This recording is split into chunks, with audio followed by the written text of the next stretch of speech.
Shalom, saudara-saudari yang dikasihi Kristus. Jumpa kita dalam renungan harian GKI Kuitang hari ini, Senin 14 Agustus 2023, bersama saya, Pendeta Emeritus Arti Sembiring. Bahan firman Tuhan yang kita renungkan pada kesempatan ini terambil dari kitab Kejadian. Kejadian pasal 3 ayat 23 sampai 24, saya bacakan untuk kita demikian firman Tuhan ini.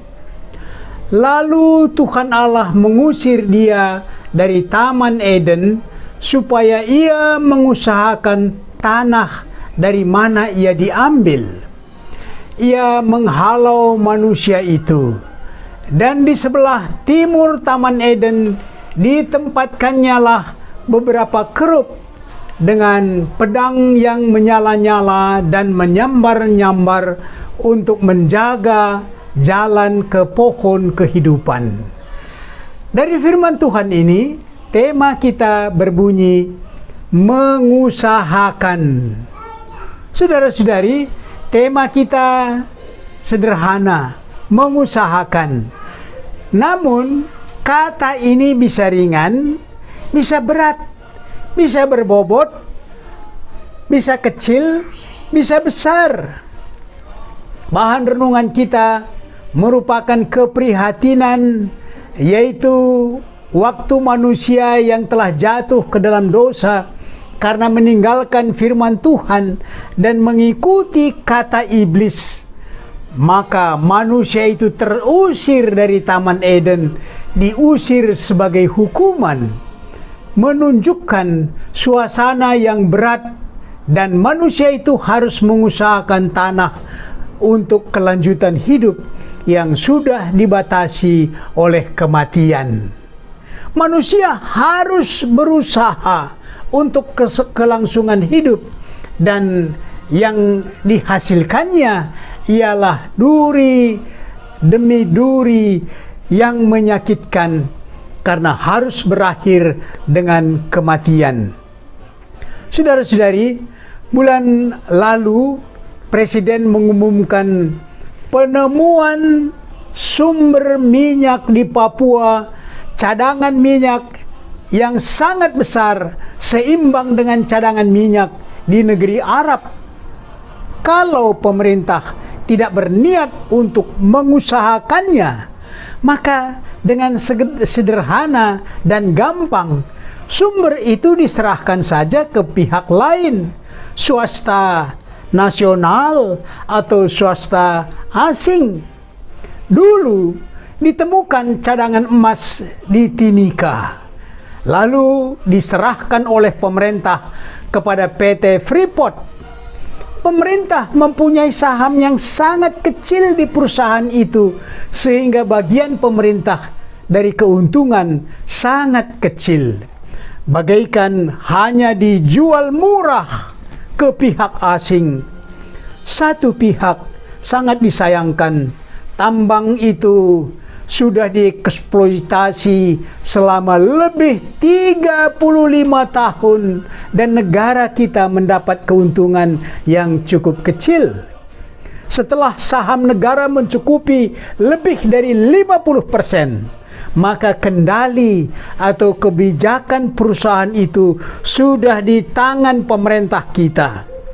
Begitu pemerintah mau mengusahakannya, dan juga dulu tambang-tambang minyak bumi yang dikuasai oleh perusahaan-perusahaan asing, tambang batu bara, sekarang di stop oleh pemerintah, dikerjakan, diusahakan oleh pemerintah. Dulu terlihat pemerintah tidak berniat mengusahakan tambang atau mengusahakan kekayaan alam negeri ini. Secara sederhana, semoga cadangan minyak yang ditemukan itu memacu pemerintah mengusahakannya, sehingga memacu penguasaan teknologi tinggi dan tentu menyerap tenaga kerja yang sangat dibutuhkan di negara kita ini. Saudara-saudari, bulan Agustus ini dengan pekik perjuangan merdeka, untuk kita bersyukur atas perjalanan NKRI dengan Pancasila, Undang-Undang Dasar 1945, Bhinneka Tunggal Ika yang menyatukan langkah perjalanan bangsa dari Sabang hingga Merauke. Banyak pembangunan seperti infrastruktur yang patut kita syukuri oleh pemerintah kita. Demikian juga kemajuan dalam kebijakan seperti tidak lagi mengekspor bahan mentah seperti tambang, kayu, minyak sawit, dan kebijakan lainnya yang memperkuat ketahanan bidang ekonomi negara. Dengan jerih dan juang para pahlawan kemerdekaan Indonesia, telah diproklamasikan kemerdekaan 17 Agustus 1945. Perjuangan itu tiba pada zaman kita ini. Kitalah yang menjadi pelakunya. Kita jaga, kita pelihara apa yang para pahlawan telah perjuangkan. Kita isi kemerdekaan ini dengan pembangunan mencapai masyarakat adil, makmur. Semoga kata-kata ini tidak pernah basi atau tidak pernah ketinggalan zaman dengan kemajuan bersama bangsa-bangsa lain. Memang seperti perjalanan bangsa kita yang selalu saja ada kerikil-kerikil, bahkan batu besar merintangi perjalanan bangsa kita, membuat kita tidak akan lengah. Sebagai anak Tuhan Yesus, kita patut menjaga NKRI sesuai dengan porsi yang bisa kita lakukan. Paling tidak, kita berdoa. Itu dibutuhkan oleh bangsa kita ini. Saudara-saudara, kita aplikasikan renungan ini dengan pokok berikut. Pertama, Tuhan menempatkan manusia mengusahakan tanah untuk kelanjutan kehidupannya.